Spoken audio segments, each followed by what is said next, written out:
Let's get down to business. Thanks for coming out tonight. I wrote me a manual, a step-by-step booklet for you to get. Oh, I make money move. You can't see me, my time is now. What up? Welcome back to another edition of the MassiveJoes Show podcast, episode 10. And I'm joined by a couple of usual special guests, I would go so far as to say. Are we fucking... I'm not a guest on your podcast. Well, I think that's what he just said. Is that what you just said? No, because I did some reflection, honestly, before this episode. Because we're double digits now, man. Yeah. This is episode number 10. And I was going back and I was like, fuck, because, you shoot the podcast, you can't really remember what you talk about. And so I'm going back and I'm like, I've actually done a lot of interviews where Neve hasn't been in the podcast and you've only been in fucking 2 episodes. Well, so yes, you are special guests. When you go travel without me, Exactly. and you did a few in America, which was quite... Yep.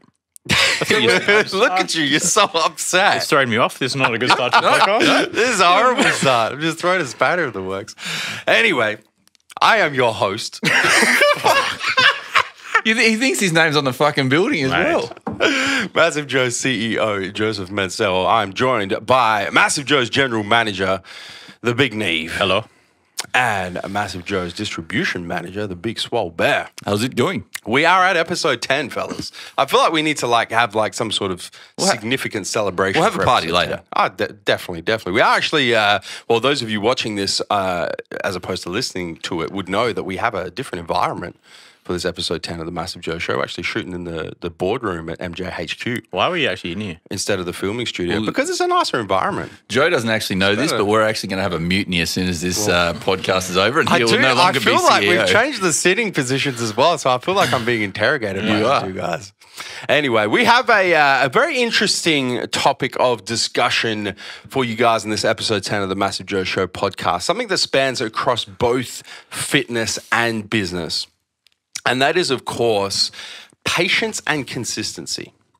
So we're going to be talking about patience and consistency with reference to health and fitness and the fitness lifestyle, as we always do. And then we're going to flip the script. We're going to talk about the exact same topics, patience and consistency, in the realm of business, career development, and just overall work. And I've been doing a lot of thinking about this recently, and this is where the idea came up for this episode of the MassiveJoes Show, was I was talking to you guys about it, and I was like, man, there's so many parallels between the health and fitness lifestyle and what we're trying to achieve with our bodies, whether it be an aesthetic-based goal, a strength-based goal, a performance-based goal, and what we're trying to achieve with our careers, whether we be business owners, employees, whatever your career looks like, the way that you try and advance your career. And there's so many similarities. There's so many parallels between the two. But then there's a lot of parallels that break down as well. And I think that patience and consistency across both, and in particular the lack of patience and consistency both in the health and fitness lifestyle and in career development, is something that we can draw a parallel between the two. So I want to start off with fitness, fellas, and talk about this lack of patience and consistency that ultimately, and I've seen many, many times, lead to people not achieving their particular fitness goal. What do you reckon, JB? Man, You've been in this industry, been in this game for a long time, but I think it's in the fitness industry longer than I have been. Well, I think, it's people's attitude. It's, you want everything now, and that's the problem is everyone want that goal physique. They want it straight away. They're not prepared to put in the hard work and grind it out for years and years and years. They see pictures it used to be magazines. Yeah. You'd see photos of, Ronnie Coleman. Muscle Mag. Yeah, Australian Muscle Mag. Iron Man Mag. I can't remember what they're called. Anyway, you know what I'm saying. But anyway, so now it's obviously social media where they see these people and go, man, that's what I want to look like. I want to be like that. Yeah. And think that that's going to happen, in 2 or 3 months. Yeah. They're going to start going to the gym and then all of a sudden they're just going to be jacked, shredded, and the goals that they want are going to be reached when, they don't see the pictures that they see on whether it's social media, magazines or videos that there's been years and years and years and years of grinding it out in the gym and working hard to get to that goal physique, or whatever it might be, even in the sporting accolades, you know, that it takes years and years of training to get you to that top level. Correct. But people aren't prepared to do that. They want everything now, so they're going to take shortcuts to get there, whatever they need to do, and just to try and get that goal physique. In reality, it's even with the shortcuts, it's still going to take years and years and years. But people don't understand the work that goes on behind the scenes to get people to where they want to get to. And I want to be a little bit careful here because we have done an episode on realistic expectations. Of course. And there is obviously a fair bit of overlap between having an unrealistic expectation that therefore kind of feeds into the lack of patience. But there is a distinct divide between the two as well, because you can have realistic expectations and know, you know what, I understand that it's going to take me 5 years, 10 years, 15 years, whatever the number may be, to reach my fitness goal, and still have lack of patience. Yeah. You know what I'm saying? Yeah. So there is a divide. So let's just get rid of the unrealistic expectations, because we went balls deep in another episode of the MassiveJoes Show on that. And let's just talk about, once you've established the realistic expectation, why is it that you still, and I see it so many times, you still have lack of patience when it comes to achieving that realistic health and fitness goal? Where does that come from? It's, man, I don't know whether it is like an attitude of people now that, you know, as soon as you, and you know, I'm guilty of this too. You know, you see something, you want to buy it. Yeah. You know, you're not prepared to. You want it right now. Exactly. And you know, you look at people that've got credit. They've got credit cards. You can go get loans. It's like, man, I want it now, rather than putting in the hard work. Yeah. And going, well, you know what, I'll save up for this and I'll buy it in, you know, 12 months time or whatever it might be. It's you see it, you want it, you want straight away. So I think it's just, I'm not sure whether it's an attitude that's changed over the years. Yeah. But it's definitely a lot more prevalent now than what I think it used to be. I think it's an understanding of people, you know, years ago used to know the hard work that had to go into whatever it might be with your health and fitness goals. Like I said, this isn't just aesthetic-based stuff. This is training for sports and things like that. People understood the work that has to go into it. Yeah. And I guess were more patient with it than what they are now. I think it does come down to a lot of it though being social media though. You reckon? I think so. You think it ties back to because when I was at the gym and everyone was there, and everyone, when I was 18, 19 at Limbo or those kind of gyms, you had your freaks like your Matt Bernoli's. When I like bringing him up in the thing. You do. Like guys like that were deadlifting. Got more comments than I have. Or like I went to my year 8 maths teacher was Danny Craig, who was a Mr. Australia bodybuilder. And the thing is though, you saw those guys who were in the upper echelon, like so that amazing physique or that amazing strength or those kind of things. Yeah. But then everyone else really was just like you went to the gym and it was just everyday gym rats, I guess, or guys that had good beach bodies, but you didn't have that expectation of what you could look like, except for the magazines, really. Yeah. Whereas now you go to social media and you flick through your feed, or you flick through the things that may interest you or whatever, and every single photo, especially for, I guess for us guys, because we follow a lot of fitness pages, is all of it is, when I've flicked through my highlights, or whatever you want to call them, every one of them is just shredded dudes because it's in that fitness lifestyle. It's in that situation. So when I can't not look at every time I pick up my phone, I can't not look at Facebook or Instagram without seeing like a shredded dude or for a girl, a sports model with their fucking ass out or whatever it may be. But it makes you, I think when I was younger, I thought, look, I'm on the right track because my mates I look maybe a little bit better than my mates, or I'm a little bit stronger than my mates, so I'm doing well in comparison to things. But then if you look at every day looking at these dudes or on Instagram, you start thinking, why can't I look like that? And how do I look like that? And you start getting that want to look more like that. But why do you think that leads to lack of patience? You know what I'm saying? Like I'm saying, like, you know, we're going a step further now, right? So we're going, okay, you see that shit. And then there's the group of people who just have the unrealistic expectation where they're like, you know, I can look like that. I think it's just modern society. But I'm talking about people who you get it, right? You understand that it's going to take 5, 10, 15, 20 years to achieve your goal physique or achieve your goal strength level or achieve your level of performance. You get it. It's because we live But there's still a lack of patience. But it's because we live in a society where everything is so readily available. But you know what the crazy thing is? You don't have to wait for anything in our life. What do you have to wait for? This is true. If you want a video, you get out of your phone and you got your Netflix app. If you want food, you've got Uber Eats. You don't have to wait for shit. Yeah. But you know what the craziest thing is as well is now, because, you know, we have better healthcare, we take better care of our bodies, we're more educated, so on and so forth, we have more time. So we should technically be more patient. But it's almost like we've got more time and we've become less patient because we want shit right away. Well, it's like it's so crazy, the whole concept of it. It just doesn't fit.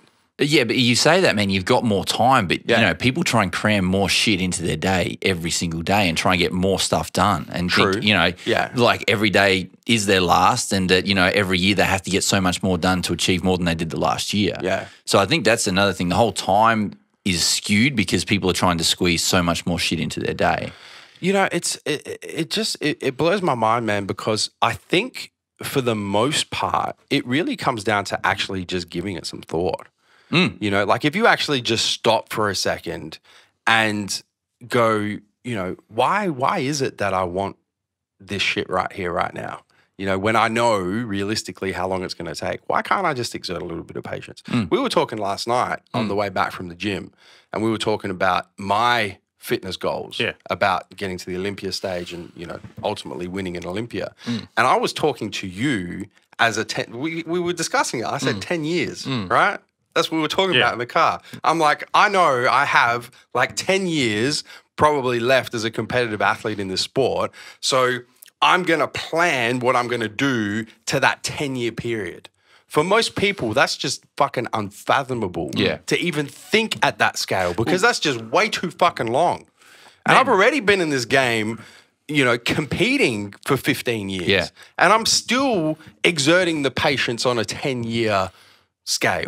If you said to anybody, oh, you're going to achieve this goal in 10 years, most people would just throw in the towel. Most people just go, man, if I'm not getting it in 12 months, see you later. 2 years, maybe. And this is what is just so fascinating to me is that lack of patience. I think it comes down to as well, man, is that, you know, everyone, you know, and we say this a bit at work, is, you know, everyone wants the destination. Yeah. But they're not prepared to just enjoy the journey and enjoy the process. 100%. You know, and for me, you know, in my training personally, I'm all about the process. I couldn't give a shit where my physique goes to in 10 years' time. I don't even think about it. Yeah. I enjoy the process of pushing it to the limit every single day. So rather than thinking about my goal of I want to be here, you know, I just enjoy the process. And that way, you know, you just go at it every single day and you'll get to where you want to get to, but there's no set goal there. So the thing is though, is our goal and our reasons for training are a lot different to other people's training reasons. Yeah, 100%. And that's why I do want to. Which is why, like, I know, like, you and I were talking about it last night, or, you know, she was yesterday in Weekly Web, we're talking about it, is my goal. I go to the gym because it makes me feel better and I do it for mental health, as well as obviously I like to look bigger and stronger, those kind of things. But I do it from a mental health perspective as well, because that's my time where I can go and fucking forget everything and just go train and enjoy myself. It's therapeutic. It's meditative. The thing is, if you're a guy who just wants to fucking get a six-pack to get fucking girls, well, you don't have that same love for training, or you just want you want the destination. You don't want the journey. You just want girls. You don't really like doing weights. You don't really live the lifestyle like we live it. Yeah. So you don't really care about the long run. You just want that six pack or those abs to get a girl at the fucking nightclub on a Saturday night. And I feel like now, like, this is really where we need to get to with this. And this is what I love about this podcast, because we come into these podcasts and we kind of know what we're going to talk about, but we don't really know how we're going to get there.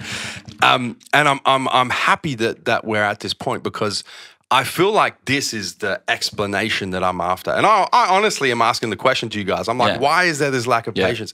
And I'm so happy that you touched on it, JB, because I feel like this is exactly the problem, is there's so much focus on the destination. There's so much focus on the end goal. There's so much focus on the reward from the input that people forget that the journey and the process is the most important part. Yeah.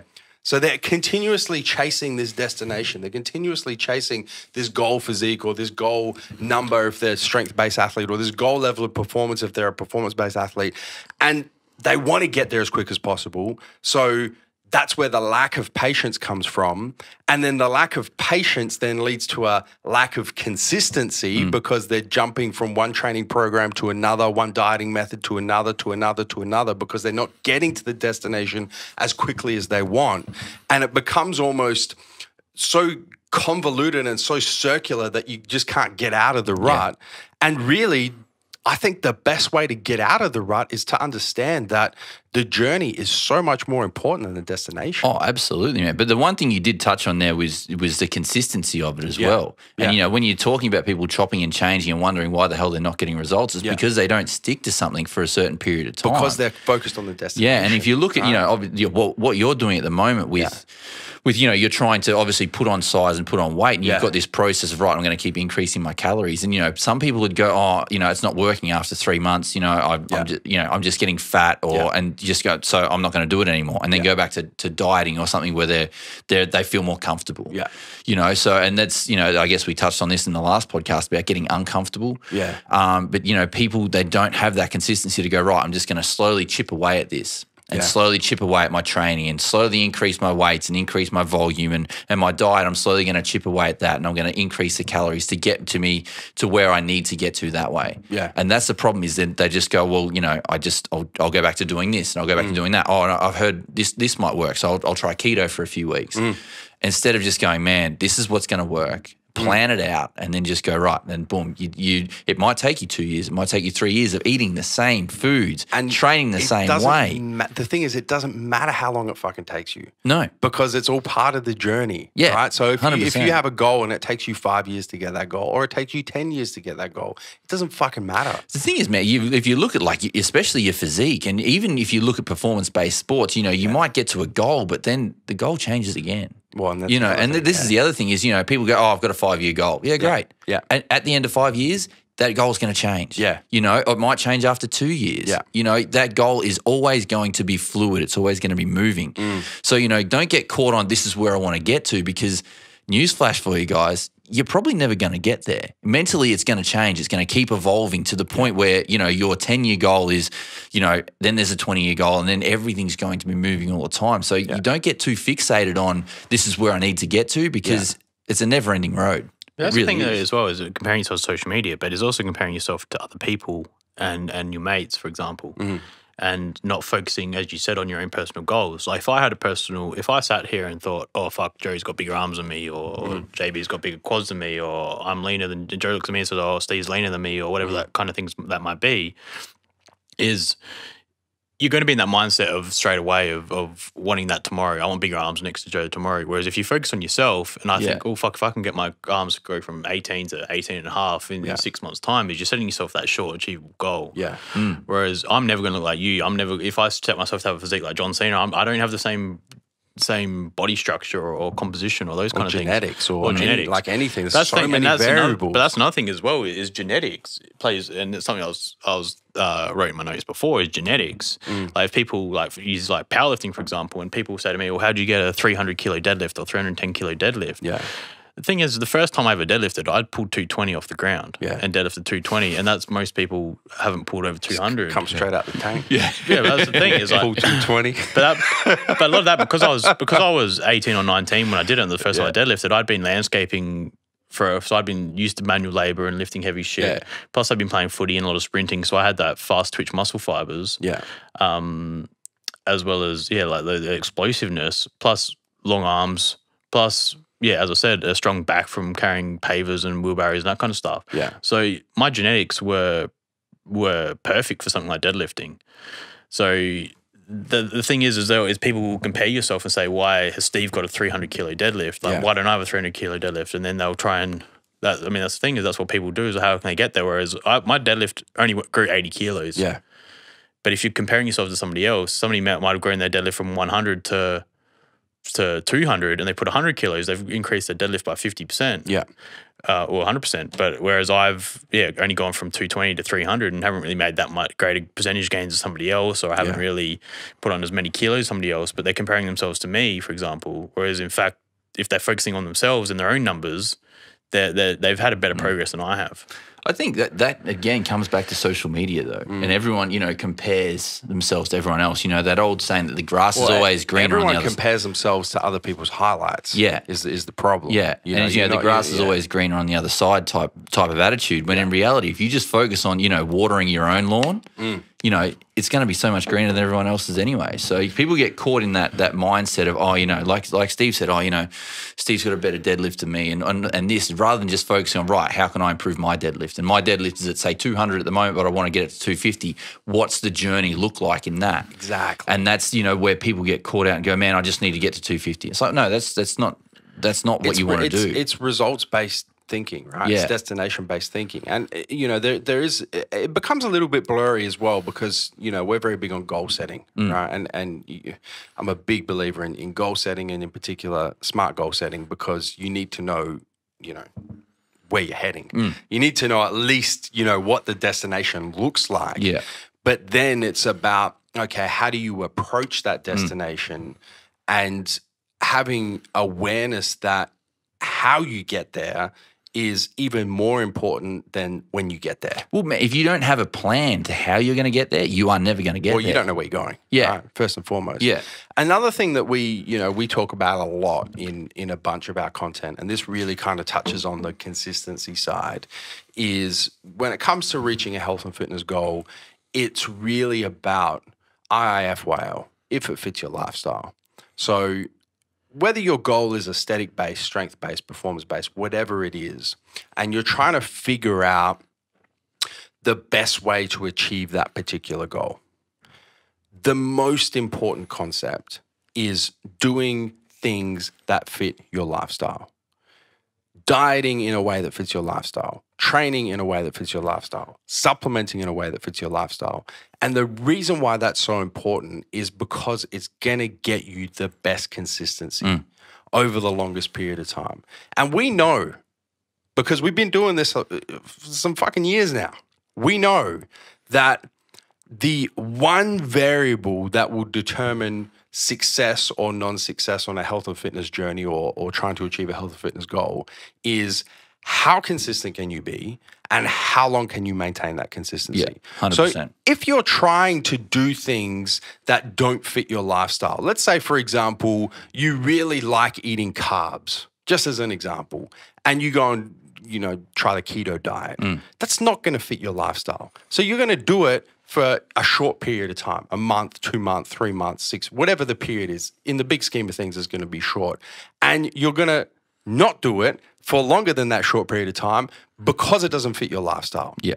And therefore, you start to lack consistency. Same with training, same with supplementation, same with every different aspect of the health and fitness lifestyle.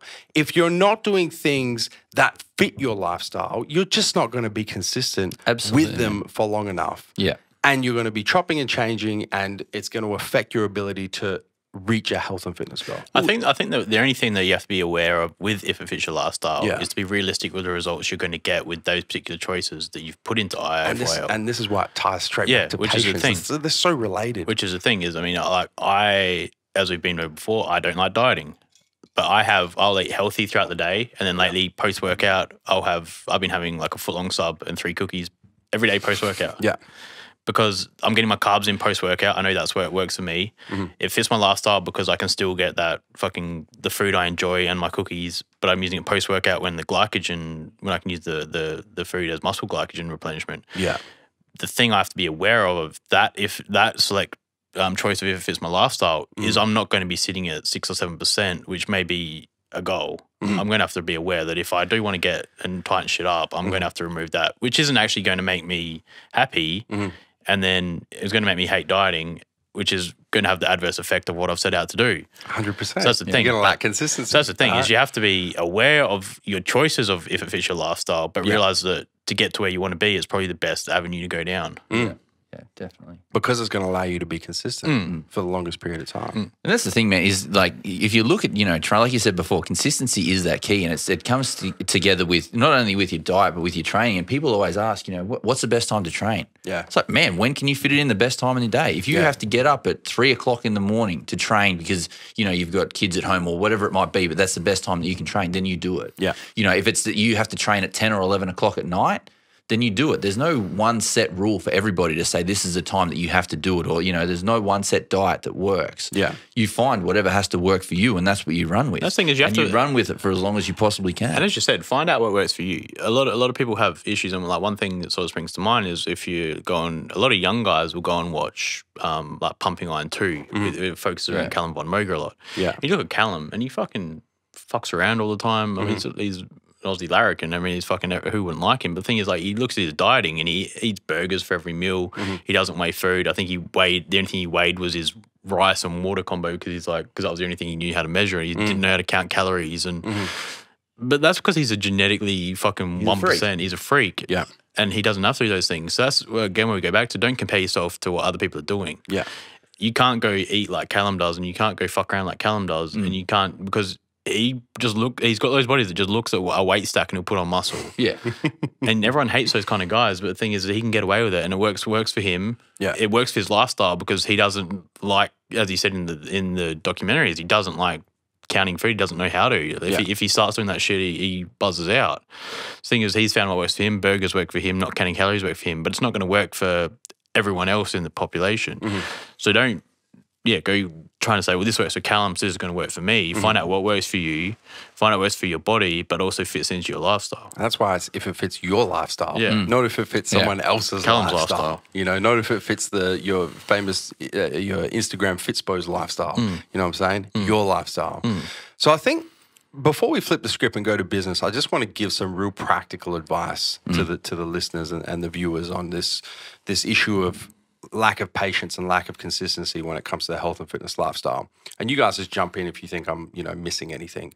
But I think the first step really is the realistic expectation side of things. So understand what is realistic, right? Define, in terms of your health and fitness goals, what is a realistic expectation? Keeping in mind your age, your genetics, the goal you're trying to achieve, so on and so forth. That's step one. Step two is exert a little bit of awareness in how long it's going to take for you to achieve a particular health and fitness goal. Understand and actually think about it. Don't just kind of just put it out there and go, yeah, look, I know it's going to take me 10 years. Actually, understand it's going to take 10 years or whatever that number may be. And give some thought to that. That is therefore going to allow you to exert patience when you're trying to reach that health and fitness goal. The next step is going to be understanding that the journey is as important, if not more important, than the destination. So don't solely focus on that 5-year goal, that 10-year goal, so on and so forth. Focus on every single day and the small little baby steps that you're taking towards achieving that goal, because that defines the journey, and the journey really is what it's all about. Then the next step is to figure out what fits your lifestyle when it comes to dieting, when it comes to training, when it comes to supplementation, and all aspects of health and fitness, because that's what's going to make the journey enjoyable. That's what's going to allow you to attain a level of consistency for a long enough period of time that's actually going to get you to that goal, wherever that goal may be and however long it takes you to get there. And that's what's going to make the journey more important than the destination. Would you guys agree? 100%, man. And I think the biggest thing there is, you don't know how long this journey is going to be. Yeah. Whether it's a performance-based sport or, aesthetic-based sports like we're talking about, you could be, even if you look at football, you could be playing for 12 months, you could be playing for 20 years. So understand that if you can put things in place that are going to allow you to be consistent every single day, you're going to go the journey. If you're forcing the issue, you're not going to get there. If you don't like eating broccoli, but you're saying I have to eat broccoli, you're not going to eat it for more than a week. So don't do that. Don't force the issue on anything. It should be something that you can do every single day and enjoy it. Like we said, the journey is more important than the destination. And understand that these things are so interrelated. You know, if you start losing consistency, you start losing patience. If you start losing patience, the destination becomes more important than the journey, and everything unravels very quickly. On the flip side, if you're able to be consistent, the journey becomes enjoyable. It becomes more easy to exert patience, and it doesn't matter how long it takes you to reach your goal. So they're so intertwined. The other thing as well with a physique, though, Yeah.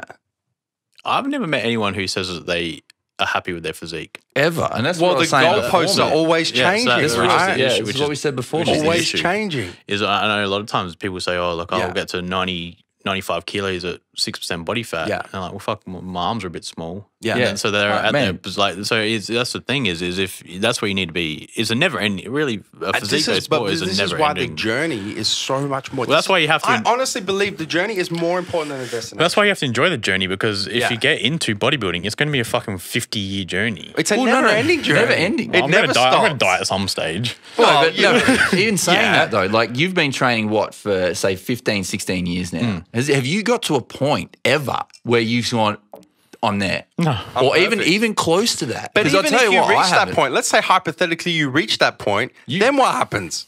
What, you just keep training? Like, what happens? Do you go, I've I'm done. I've achieved my health and fitness goal. I'm out. Hand in your gym I'm membership. See you out. later. I'm done with this But, lifestyle. like, You can't focus on the And that's destination that attitude of, 100%. especially with performance. With physique-based sports, of always wanting more and always wanting to be better. That's Yeah. why you're never going to get there. Yeah. You know, like Steve said, you're going to get to your 95 kilos at 6% body fat, and then go, you know what, my biceps are a bit small, or I should work on my calves, or it's always you're never going to get to that goal that you want to get to, because once you get there, it's going to change, or just before you get there, it might change. Yeah, you know what? I can get to 100 kilos at 6% body fat. It's always going to be, like you said, the goalposts are always moving. Always So you're never going to win. Okay, understand that. Before you get into this stuff, you're never ever going to win. Yeah. It's all about playing the game. Yeah. All right, so that's just one thing that you guys have to understand. And I think, that's really probably a good place to leave the fitness side of this podcast is, give it some thought. Absolutely. Actually, and even go the hypothetical like I just did. You've got your goal, whatever. What happens when you achieve it? Like let's say that you achieve the perfect physique, or you get the numbers you're trying to lift, or your performance is exactly where it needs to be. Then what happens? Well, man, I think in performance-based sports, that's where you actually retire. but No, you go to the next level. Well, and the next or you level do- or until you your set body another starts goal. breaking down, and then you retire. But the thing is, you look at someone like Conor McGregor, Yeah. who's two-time champion, Yeah. and then he went into boxing. The goalposts change. Your goalposts change. Obviously, it was probably there's a fair bit of money behind that decision. course, but the the thing goalposts is, the still move. goalposts still changed, and he had a new destination. He had a new journey, which is learning how to box. 100%. So yeah, it's never changed, especially for people that are driven like Conor McGregor. Yeah. because those goalposts will never change. So give those it- goalposts give it- always keep moving. Sorry. Give it the takeaway, I think, for the listeners and the viewers is give it some actual thought. Like, actually think about it. Well, and- understand Yeah. that the destination, the goals are always going to change. Yeah. Understand that the journey is more important than the destination. Understand that doing things that fit your lifestyle are absolutely crucial for long-term consistency and longevity in the health and fitness game. And that is in turn going to allow you to exert incredible patience over your health and fitness journey. And you're just going to fucking crush. And have realistic expectations. Of course, that's the first step. Yeah. Yeah, but the most important thing there, as we spoke about, man, is just that process, and enjoy the process. Enjoy going to the gym every day. Enjoy making yourself a better person, and you'll get to the goal that you want to get to. That's it. Smart And then- goals. And then change it. Yeah, and then change it again, and then go again.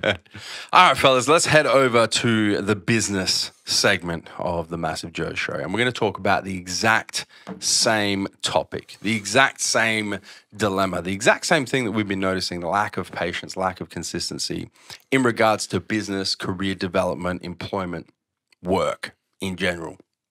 And there are a lot of parallels here with the fitness lifestyle. And one thing that, that I see time and time again from my perspective is definitely in the business realm, people that run their own business, people that are quote unquote entrepreneurs, people that want to get into their own business, is this just complete lack of patience when it comes to building a business. just a complete, and once again, to differentiate between realistic and unrealistic expectations, like having the awareness to know how long it's going to take to build, let's say, $1 million business, understanding that it's not a 6-month project, it's not a 12-month project, but still getting frustrated when the shit takes so long. Yeah. Lack of patience when it comes to business, that then leads to pivoting or changing direction or changing industry or changing business model or changing something that therefore leads to lack of consistency. And these quote unquote entrepreneurs end up running around in fucking circles because they're impatient and they lack consistency and they just pivot and achieve nothing. Yeah.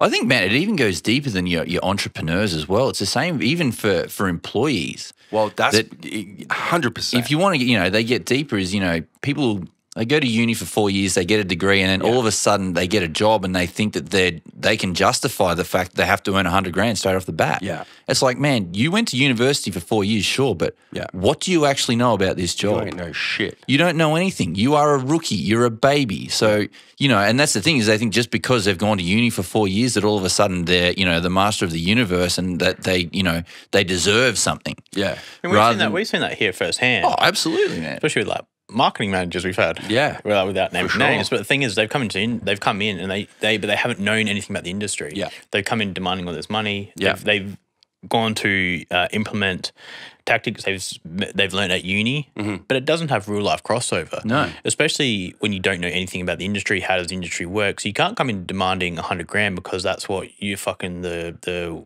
internet said you deserve that. When you Google marketing manager on Google, it tells you should be on $95,000 a year. I mean, it's not like that because you haven't put in time in the industry, you haven't put in time and effort, you haven't built your way up through that workplace, and you haven't shown any results or any what's the word I'm looking for? Any promise, promise. results. Yeah, result. I guess results is the thing. Like you haven't come in, haven't come in, and you haven't transformed the profit from 2 million to 3.5 million in the 24 months you've been there. You've come in and you're demanding something straight away, and then complaining about your pay when you actually haven't delivered anything. Yeah. And so that's what and even if you look at, do you think the CEOs of the world, the big, the guys making the billions of dollars, do you think that they got there overnight? That they've put in years and years and years of work. I don't know any CEO of a company that's pretty much stepped straight in, and is earning those millions of dollars. They've done an apprenticeship. It happens. It happens. But what happens to them? And it happens every now and again with, startup businesses as well. It does happen. Yeah. Don't get it twisted. But there's most of the time it doesn't. No, exactly. I can't think of one where they've started earning money straight away. Can you think in of terms of business startup? Yeah. There's never a situation where you go straight into the black. You look at these businesses. You look at these businesses like Uber, like look at Amazon, man. How long has it been around for? With Jeff, but like even like Uber and these kind of businesses is, Gary Vee knocked back Uber twice. Like he wouldn't even invest in it. So Uber had that initial raising capital stage where the owners wouldn't have been the guys who invented it. They wouldn't have been making any money. They were fucking knocking on doors, pleading on investors to give them money to launch their business. So even if you look at your big brands like Uber, which is worth billions of dollars now, is they started off with the owners not taking a wage. They wouldn't have been making any money out of it. So what do you think? I'm going to ask you guys the same question that I asked for the fitness side because I want to see if the answer is the same, and I actually don't know what the answer is. But what do you think in terms of business, in terms of career development, in terms of work?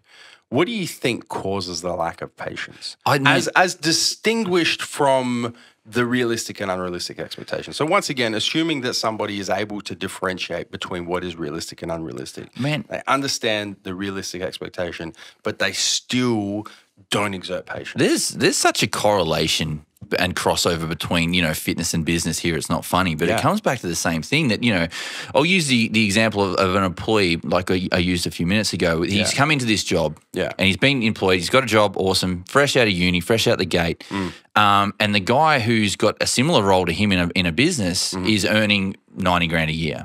So he thinks straight out the bat, he deserves that $90,000 a year because that's what that guy's getting. That guy's been in the industry for 15 years. He's experienced. So all of a sudden he's compared himself to that person. And he goes, right, well, that person is getting $90,000 a year. So I deserve that $90,000 a year because we do the same role. Not understanding that guy's been doing that work and has the knowledge of things that he's learned across that 15-year period of him being in that job that he's picked up along the way. So his knowledge is, sure, he went to uni as well, but his knowledge is so much more because he's gone through, as we spoke about before, that process and gone through that journey of 15 years to pick up that knowledge. So again, it comes back to comparing.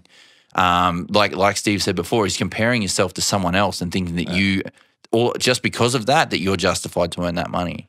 So I think it does come back. There's a lot of that crossover. Even in our industry, I know that a lot of people used to follow us on social media. And I would say it was probably like 4 or 5 years ago. Remember when we used to do NFL time in the warehouse and we used to throw the football and we used to go training together and we used to do there was a lot of no one thought we actually worked. No, that's the thing is nobody thought we worked. They thought we trained all the time. We thought we threw the NFL ball. They thought we kicked the footy out in the street. They thought I don't really know what they thought we did, but the thing is, we didn't show a whole lot. We didn't do anything. we didn't show a whole lot of the working aspect of what we did. Well, I guess we still don't to as much. But the thing is people thought, oh, look at these guys. They're sitting there. They don't really put in any time or work. They're driving nice cars. They've got a good physique. We're living the dream pretty much. Man. You've got your own warehouse. You've got all these brands coming that you distribute now. So, if they can do that, I can do it.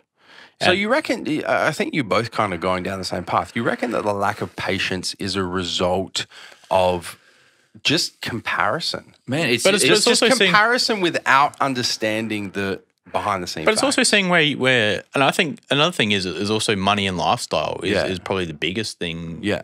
On par with that is people will see, I can't even think of anyone off the top of my head, someone that's got a fancy car or there's always those clips you've seen with the Lambos and the big houses in Beverly Hills and those kind of things. And they're not owned by guys working the cash register at Target. Yeah. It's from the business owners, it's from the CEOs, the 10K a day CEOs, it's from those kind of guys. Number 48 at Facebook. But the thing is that these guys are in high-paying positions and they're generally your own businesses, whether that is your own real estate company, your own property development company, or your own supplement company, whatever that may be. I mean, guys could look at someone like Aaron Singerman, for example, and he's constantly posting I don't see too much of his stuff, but I know he's got his Ferrari and he's got his cars and stuff and he's got his nice house. And the thing is that they think, oh, I can just go start a supplement. How hard is it to throw a few ingredients into a tub, make a pretty label? It's just going to sell itself and then give me 2 years and I'll be driving that Lambo around as well. Yeah. Is that people, look at... it's a comparison. But the thing, they're comparing some of them and their main goal isn't to help others, or it's not because their main goal is money, is to live that lifestyle that they're not currently living. I mean, but that's the thing is I know, like I listen to a lot of Gary Vee, and he says that money isn't his driving factor. The entrepreneurial lifestyle is his factor. Yeah.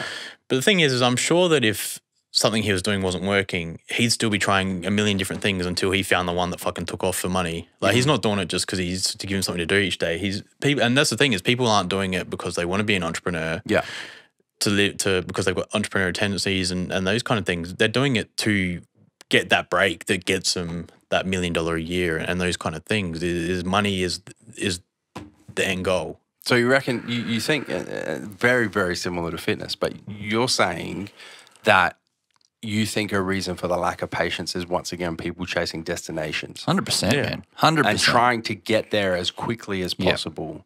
And when they don't get there as quickly as they want to get there or as they initially thought it would take them to get there or whatnot, that's when they get frustrated. Yeah, and they change direction. But the thing is, they get away from the process. You know, it's the same thing is, if you want to have that job that pays you 250 or 300 grand or whatever it might be, because you think that's going to solve all your problems and you're going to be happy at the end of that. Yeah. You have to understand that there's a process to get there. There's knowledge that you have to pick up along the way. Yeah.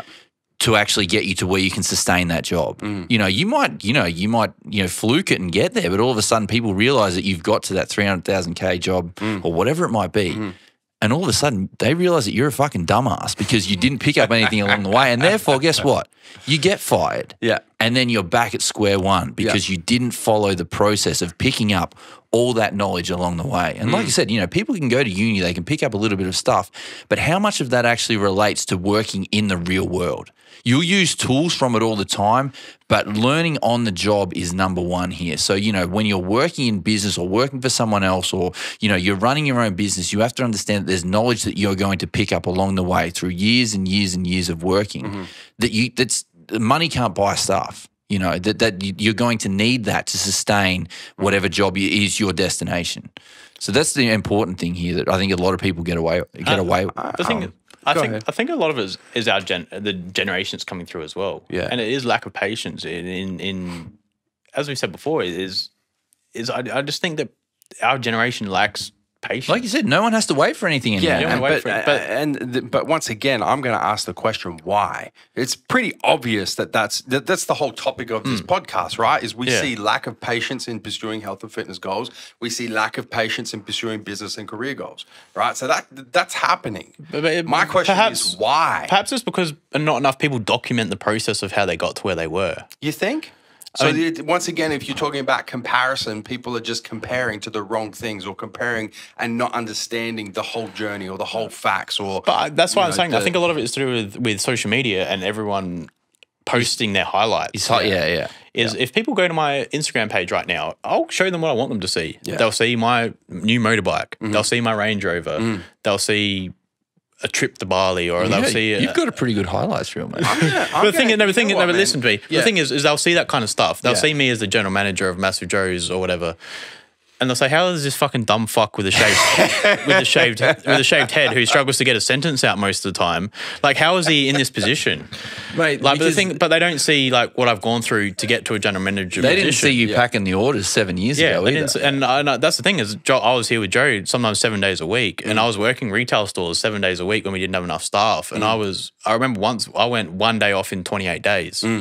I didn't have days off, and I was always there to help with the seminars, events, and I've missed one come and train in 7 years. Yeah, is those kind of things. Is I put in effort and I put in time throughout the years, and also in terms of with sales, is I've had results in terms of the sales numbers and the growth of the business come through. I mean, obviously it's a team effort, and if things are growing, then everything's going to grow. But the thing is I've had results over the years. A lot of people wouldn't be privy to our meetings, obviously, or our KPI meetings each week and see the growth the business has had, or Steve implemented this, or Joel implemented this, and Joel got these 7 accounts, which increased the business growth by $1 million. Is people don't have that kind of information and see what they've done and what they provided or what value they provided to a business. Yeah. And they think that I've just come in off the street, just a kid who knows how to deadlift or whatever they see now. And you are. But that's the thing, like they don't understand what I've gone through or what I've done or the results I've provided to MassiveJoes. They don't understand the journey. Yeah. They don't understand the process. And it's because I haven't, but like everybody, nobody really documents their journey of where they came from. I'm gonna throw a little curveball in here for you guys, because this is something that's been on my mind a fair bit with regards to business and career development. I think, and I'm not disagreeing with anything you guys have said, because I 100% agree that the lack of patience in the work environment is caused by, firstly, comparisons without the right background information, and once again focusing on destination and goals as opposed to journey and processes. But I think that there's also another piece of the puzzle that ties in exclusively in work that possibly doesn't apply to the fitness, is lack of confidence. And let me just kind of phrase that, let me just put that in context for you guys. I think if you start a business, for example, and you have a realistic expectation of how long that business is going to take for you to reach certain goals. You do goal setting, so on and so forth, and you get it. And then you start putting in work and you're not getting the results that you expect to get by certain different time periods, by certain different checkpoints. If you're not a confident person, you're going to start self-doubt. Yeah. You're going to start questioning yourself. You're going to start going, fuck, maybe I'm not cut out for business. Maybe I'm not cut out for this managerial position that I'm in because I'm not, doing what I need to be doing. I'm not getting the results that I expected to be able to get by these certain different checkpoints. And I feel that creates a little bit of a self-doubt feedback loop that pushes on lack of patience and lack of exerting patience, because you start putting pressure on yourself to reach certain goals, to get to hit certain milestones by different checkpoints. And if you're not hitting them, you start going, fuck, maybe I just don't have what it takes. Maybe I'm just not cut out for this, especially when it comes to the entrepreneurial side of things and running your own business side of things. And I think that's a huge impact on lack of patience. Or not having confidence in your decisions from the very outset though as well. Possibly, yeah. I mean, I remember when I started working at MassiveJoes, I told you we needed retail stores. Yeah. You were dead set on online, or not dead set, but you were very firm on just online. MassiveJoes needs to be an online business. And I said, no, Joe, you need retail stores. Yeah. And we went and found Denoncourt, which is the flagship store. And then from there, it's ballooned. And now our goal is 30, 40, 50 retail stores. Yeah. The thing is, but I had confidence in my idea to you, which is where you had, which gave you belief, which we went and followed on, and it's paid off. But I mean, if I didn't have confidence, and I mean, obviously by now, 7 years later, we perhaps would have looked at retail stores. But the thing is if you don't have confidence, and even like Joel, if Joel, when you went and started your gym buddies, I mean, if you were a bit not real confident with talking to potential clients and talking to potential members, or you weren't real outgoing, I mean, you'd be sitting there in a fucking empty gym, bloody, touching yourself. Like the thing is, well, you do that anyway. But the thing is, the thing is though that like without that confidence in yourself, that confidence in your services you can provide, is not going to work from the very outset. Is you do need to have that self-belief and that self-confidence. And but the thing is, man, it's one thing to say it. It's very, very difficult to exert confidence and eradicate doubt, especially when it comes to career progression, business 100%. progression. I mean, that is probably where you need self-awareness, and self-awareness probably becomes the biggest part before you got in that. Well, and there's a balancing act between, just being overly confident and head in the clouds. Even if you say that though, man, like overly confident can lead to downfall as well. That's what I'm saying. Yeah. If you're overly confident to the point where you actually are really shit at something. Yeah, and you back yourself in 100%. You back yourself 100%, but you're actually really shit at it. But you just don't have the self-awareness to understand that you're shit at it. You can go too far in that direction. 100%. But what I see, and I'm coming from a business owner's perspective more than probably an employee's perspective, but what I see in the business ownership world that I've been exposed to is self-doubt leads to lack of patience, which leads to lack of consistency, which leads to running around in fucking circles, accomplishing nothing. Yeah, 100%. Big deal. And it's difficult, man. Like, I think about my business journey and the number of times that I've had to protect my positive mindset and just stamp self-doubt the fuck out of my mind, because I get to points where I'm like, fuck, man, like maybe I can't get to the next level. Maybe I don't have what it takes. Maybe I just don't have the leadership qualities, the managerial qualities, the, whatever it may be. Maybe I just don't have that. And I'm very quick to just knock that the fuck out of the park. I think that's why though, like not everyone in the world is, built to be a business owner, because you need to be able to, when that self-doubt like starts appearing in your head, you need to stamp it out. And you need, like Steve said though, you need to be aware of what's actual doubt and what's a reality, but you need to stamp that out quick. And that's why I think there's some people that are built to work that 9 to 5 where they, if they doubt something, well, okay, no worries. You're still going to collect a paycheck. And the people who are, the Fortune 500 owners, the people who make the big dollars are not afraid to, when that self-doubt comes in, to understand it and stamp it out when they need to, and obviously use it when they need to at the same time. And if, they're doubting a decision that they're going to make and it's actually a better one, that, that they'll go, right, well, we're not going to do that right now because I just don't trust it. And also how you react to your business failures as well. I mean, there's that I was saying, fail forwards but what have you learned from this experience? I mean, we've had a few marketing initiatives probably been the biggest downfall, I guess, biggest learning curve and biggest failure from the MassiveJoes point of view that we've done recently. Sure. Things that just haven't worked, print advertising or sports team sponsorships, or those kind of things that just haven't worked out. Like, all right, well, now we know not to focus on that, and we know that we've dabbled in athlete sponsorship or bodybuilding. So this is the avenue we need to go. We've crossed out, all right, that didn't work, put that down as a loss, but now because we've learned that, we're not going to keep throwing money into that. We've learned from that experience, and now we can put our money into here. Or this is our advertising dollars are working online, and they're not working in voice advertising or whatever that may be. Is if you do have a failure in business, is learn from that failure and adjust it. Is keep your confidence. You can't drop your confidence by that. Is keep your head up, but then learn from that failure. And then, I think that that comes down to that fear of failure as well, though, man. Is everyone's afraid to fail where, even like business, fitness, whatever it might be, failing is not a bad thing. It teaches you what not to do. Okay, you think, like Steve said, though, you need to learn from your failures and go, right, well, that didn't work, so I'm not going to do that again. But let's move a little bit and let's try something different and see whether that gets us to our goal there. So I think that fear of failure is a big thing with business as well, because people, they're afraid to fail. That's the thing I think failing, but I think that probably also prevents a lot of people from even beginning in the first place. 100%. I mean, someone like yourself, Joe, who had his law degree and had your engineering degree and you had your honours. I mean, you'd already made a start in the fields that you studied in. And then if you were worried about what people thought of you, leaving your field that you'd studied for 8 years or 10 years or however long you studied for, leaving that field and then starting a supplement company when people were like, what the fuck are supplements 10 years ago? Nobody really knew what they were. Like, what is Joe fucking crazy leaving a law degree and a job at Santos to go...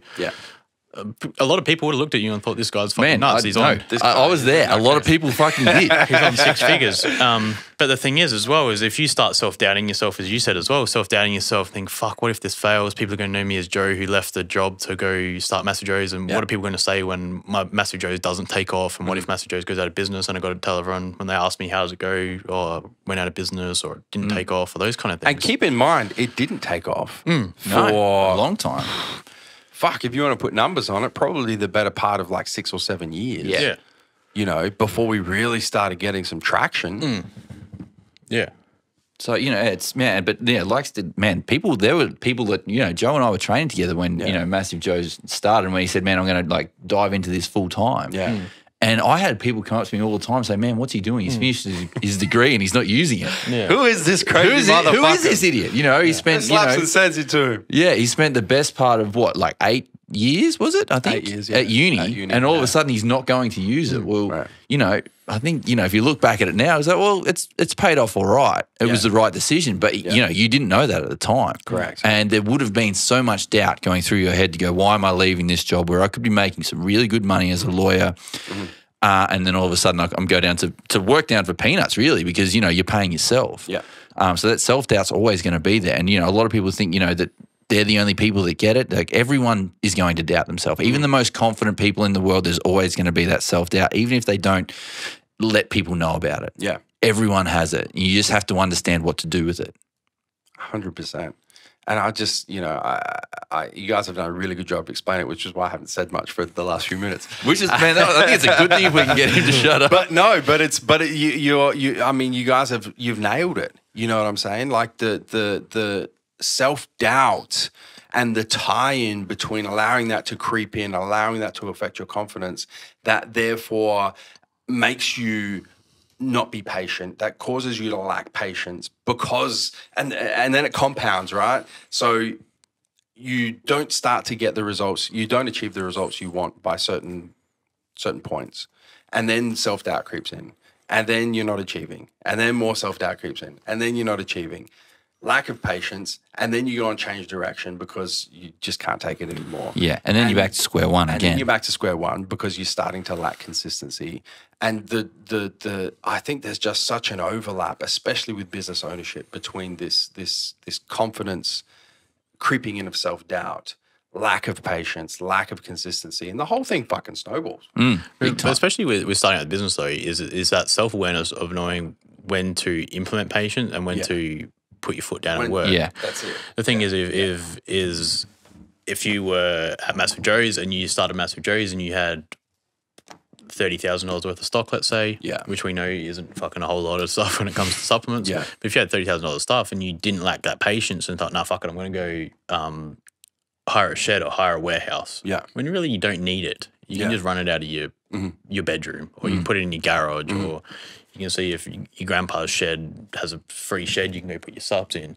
You're not lacking that patience and not putting that smart business move forwards of, well, yeah, okay, if I'm just a little bit more patient and wait till my inventory, get a bit more money coming in, then in 2 years' time, then I'll look at getting my first MassiveJoes warehouse. Man, we see it in the industry all the time that, the businesses go, man, I need to get from here to here quick.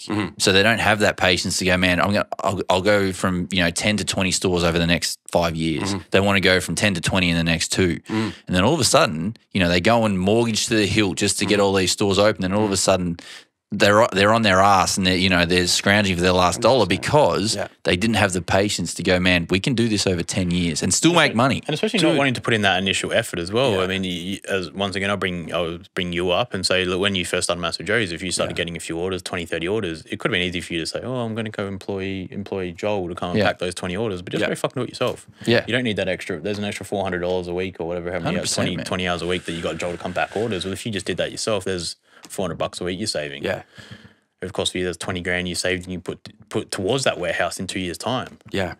It's funny, just to go back to what you were saying, Swole, is with like number of stores and whatnot. I've made it pretty well known publicly what our kind of plans are with retail stores, and the fact that we're going to roll out in Melbourne effectively what we've done in Adelaide over the next 3 to 5 years.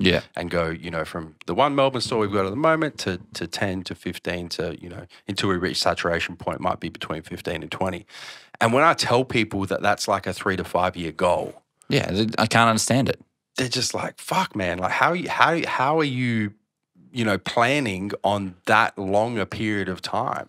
Like I honestly think like the expectation is to do that in 12 months. And man, but we know that's never going to happen. No, of course not. Of course not. And like I said, and then at the same time is, I guess probably now because of the business experience that we have in terms of bricks and mortar retail, to look at that exclusively and specifically, is we have so much confidence in what we're doing now that I'm able to plan over a 3 to 5 year period and just chip away at things and be consistent.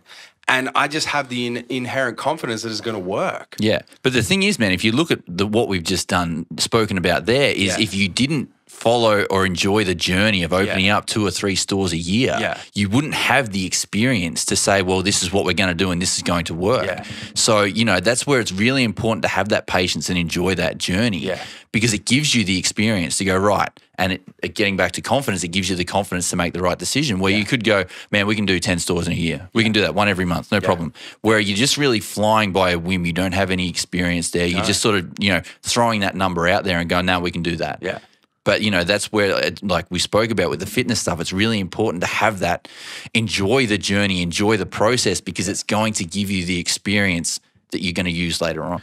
So, I mean, this brings me to my next question for you is for new businesses that are starting out or new entrepreneurs that are looking at, what are the biggest faults they may have or stumbling blocks that may occur? Roadblocks or errors they may make in their first 6, 12, 24 months of business? Look, there's a lot of, I can go like drill real deep down into specifics here, and we can talk about, cash flow, we can talk about staffing, we can talk about, those sorts of real issues. But I think from... I mean, if it's just your average, let's just say we've got a 20-year-old guy here, a 21-year-old guy here who's just finished his... electrician apprenticeship, he wants to start his electrical company, something like that. We're not talking about a person who's going. No, and I'm gonna give you, a general high level type answer that really ties into what we're talking about here with patience and consistency. Obviously, be patient is the first one, but then it becomes okay. Well, how do you exert patience? And I think probably the biggest piece of advice that I can give to someone who's looking at starting their own business is make sure that what business you're choosing to go into, you are truly passionate about. Because that's going to pull you through everything we've spoken about thus far. That's going to pull you through self-doubt, eradicating self-doubt. That's going to pull you through lack of patience. that's going to pull you through all of these higher level business stumbling blocks that you're going to come across, not just in the first 12 to 24 months, but continuously.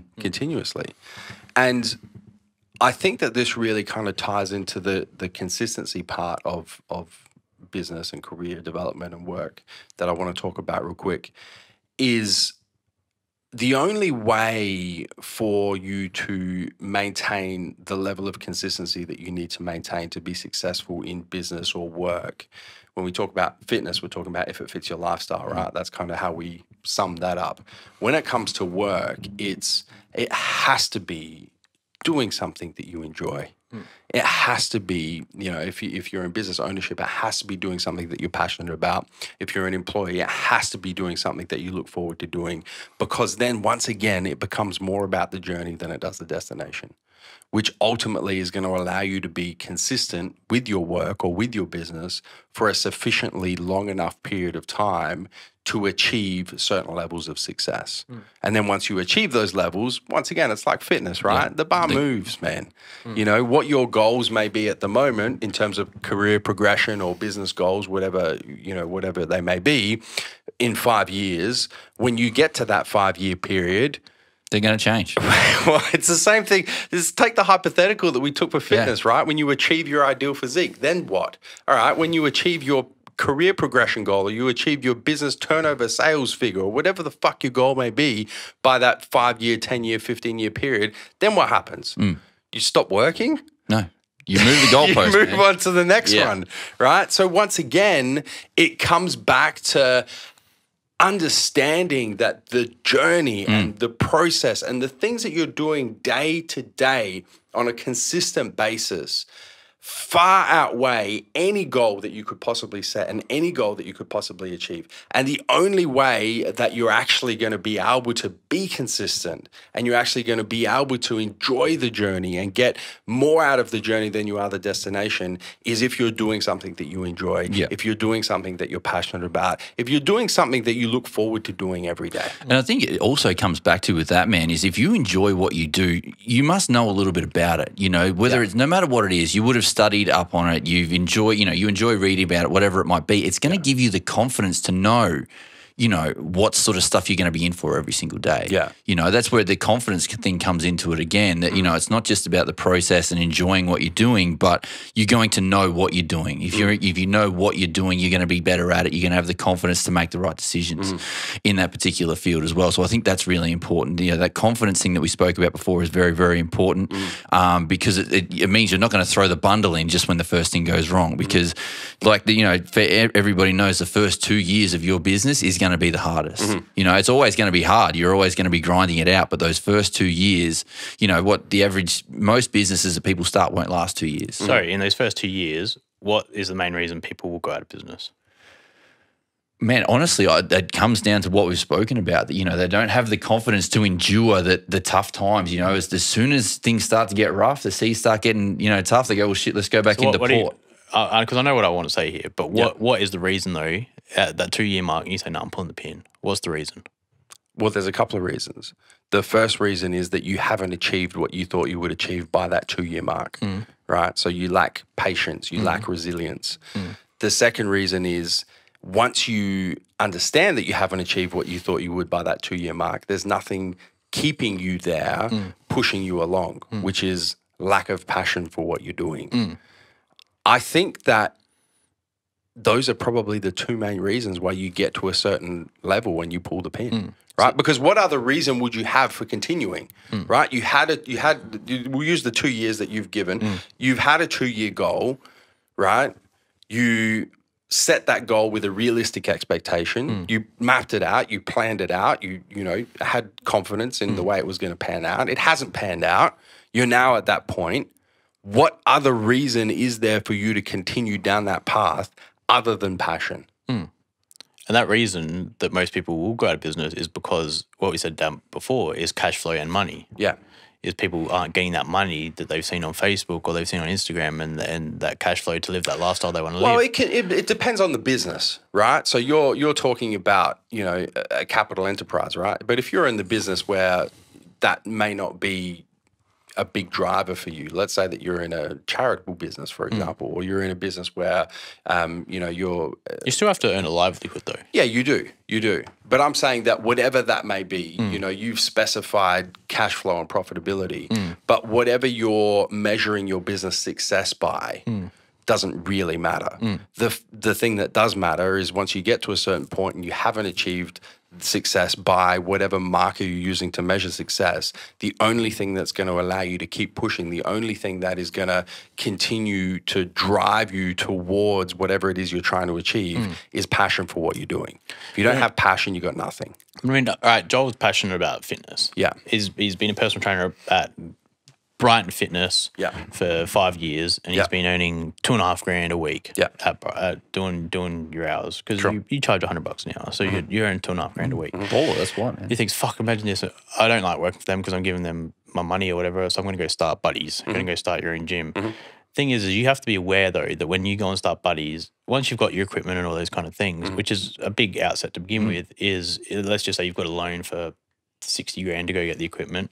The thing is, a lot of people, Joel will go there and he'll start earning, maybe because a lot of the members won't come over, you'll start earning $1,000, and you don't have the patience to try and build up the business to go and get up to that $2,500. The other issue is as well is you're getting that $2,500, but then you're failing to forget, and he's like, all right, business has got $2,500 coming in, I'm taking $2,500 out a week. The issue is business don't work like that. The issue is you're not realizing that you have to take out rent. You have to take out your own business insurance and your own building insurance, and you have to repay that loan of the equipment that you've purchased. 100%. You have to pay the cleaner, you have to pay the security company. And you pay yourself last. Yeah, so that's the thing is, and I think this is what I'm saying, is that most businesses that get into strife is they pay themselves first. Is they pay themselves first 100%. and worry about everything else last. Yeah.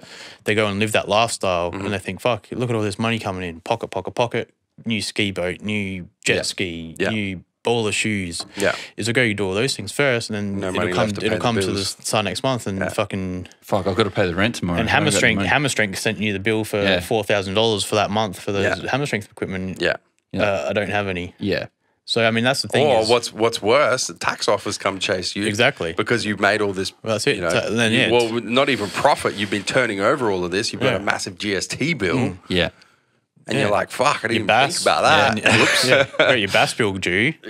We've seen that wipe out businesses, the supplement business in Australia. And that's the thing is multiple times. And that's where you're lacking patience again to build up the business to where, and you're not, and even for guys who perhaps were in a brickie or are brickies and they've just finished their 4 years and they go start their own bricklaying business. That's the thing. They're used to getting $1,100 or whatever, or if they're like, obviously not as a fourth year, but as a full-time brickie, they're probably getting like $1,500 a week. So they think that if I go do my own thing as well, they forget they got to pay the bricks. They forget they got to pay, well, it depends on who gets bricks, but the cement, all those kind of things. And then they go do that, and then they send their bill to Hickenbotham. They pay you for the job. They take, there's fucking $10,000 for this job. Put it in my bank. Well, I've forgotten I have to go pay for the 4 guys I had working for me. I've got to pay for this, got to pay for that. And what was that saying you say about money? He says a lot. Turnover is vanity, profit is sanity. Yeah, exactly. That's one of my favorites. I mean, that's probably the biggest issue I've seen as well. Is and especially in things like landscaping, for example, and that was the biggest thing for me to have to manage when I was landscaping is I didn't never have any loans. So I had $10,000, which I went and bought a $2.5 or $3,000 ute with, and then you buy your tools and you buy your wheelbarrows and you buy all those kind of things. Then you need money to actually pay for the materials for the first job up front. And the thing is, okay, if builders are fucking shit at paying. Thing is I can't be taking money out because then I've got to go pay for those materials. If I did get them on credit, you've got to go pay those materials, or they're not going to give you more materials, and they're going to send the dirt collectors after you. But I've just taken that $10,000 that I've charged that business for and just pocketed it and gone put it on a fucking supercharger on my Maloo.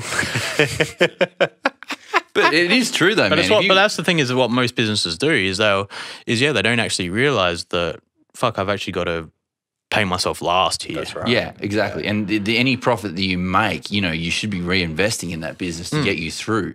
And it's better to have it, if you've got money in the bank is a hell of a lot better at the end of the month, rather than, having a new supercharger on your Maloo, for example. And you have to be realistic that probably for that first 2 years is you're going to be making $250 a week, if that. Well, man, you pay yourself what you need to get by. Yeah. And invest the rest of it back in the You have business. to realize that you're not going to be getting $1,200 a week straight up. Yeah. Unless you've hit the jackpot somehow. But the thing is, most businesses are going to struggle for the first 6 months, 12 months, 24 months.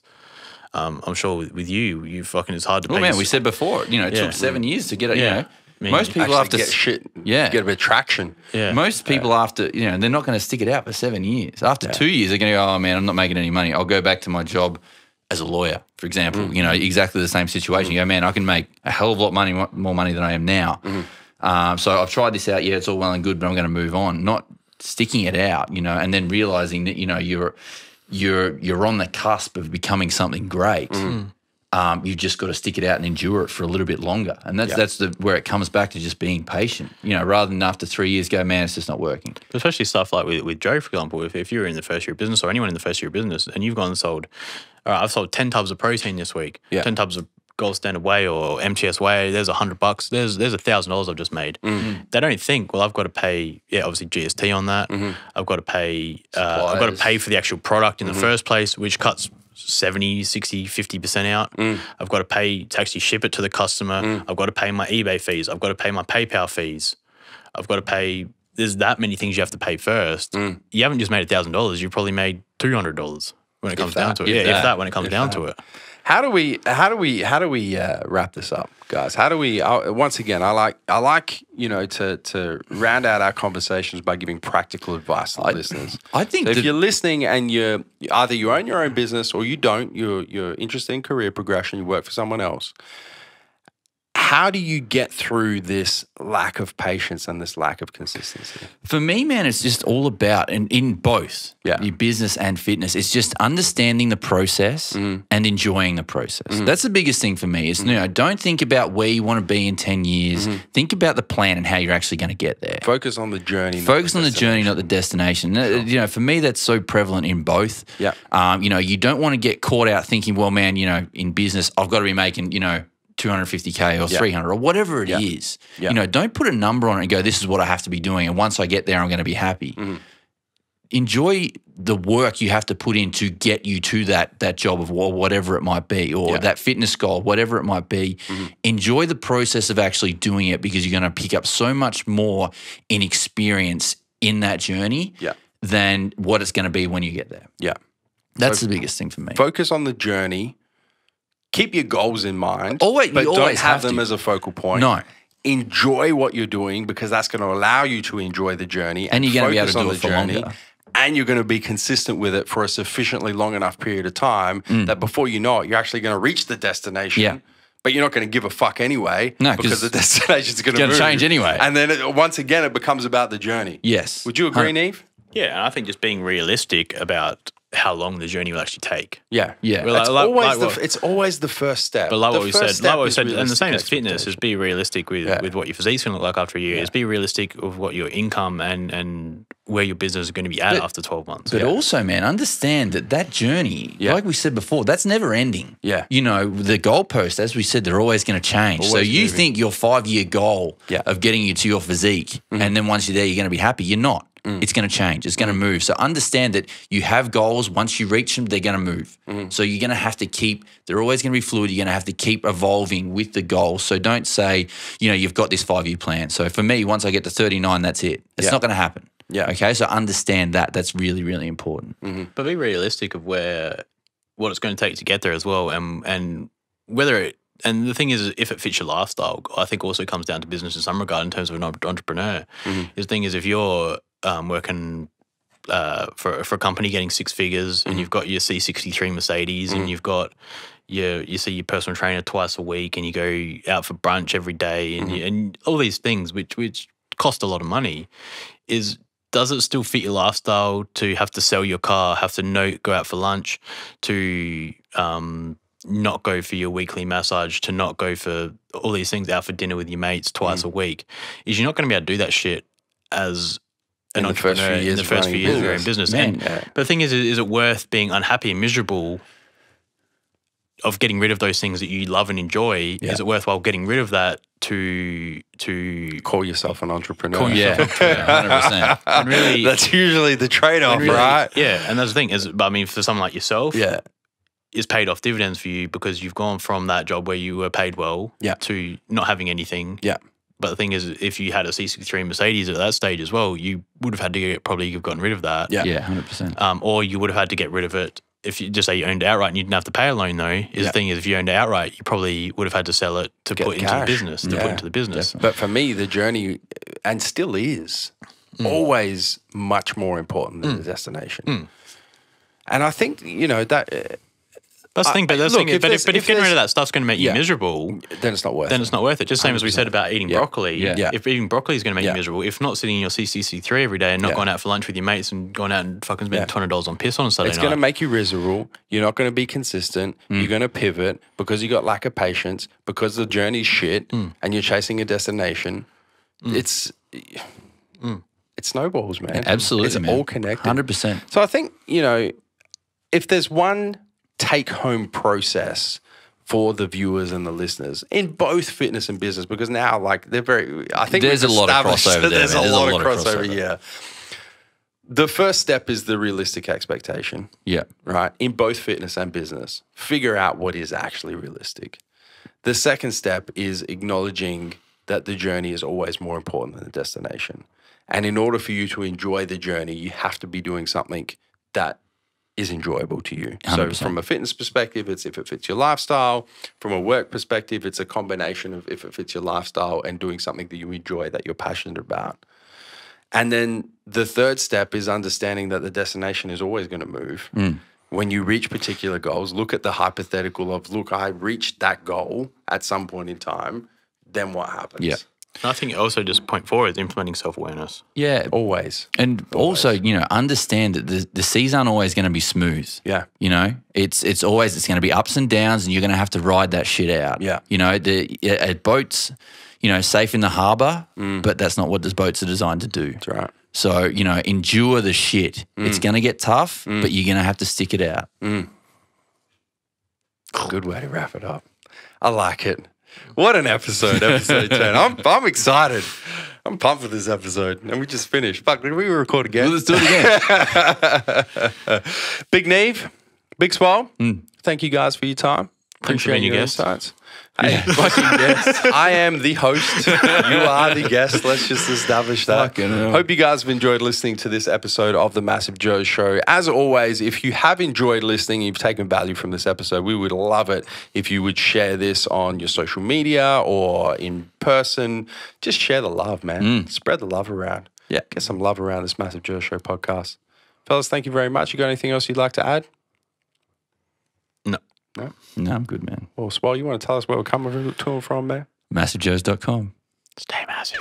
Thank you for listening to this episode of the MassiveJoes Show. Make sure you subscribe on your favorite podcasting platform, whether it be SoundCloud, Spotify, iTunes, YouTube, Podbean, Stitcher, or TuneIn. And if you enjoyed listening to this episode of the MassiveJoes Show, ensure that you give us a 5-star rating on your favorite podcasting platform.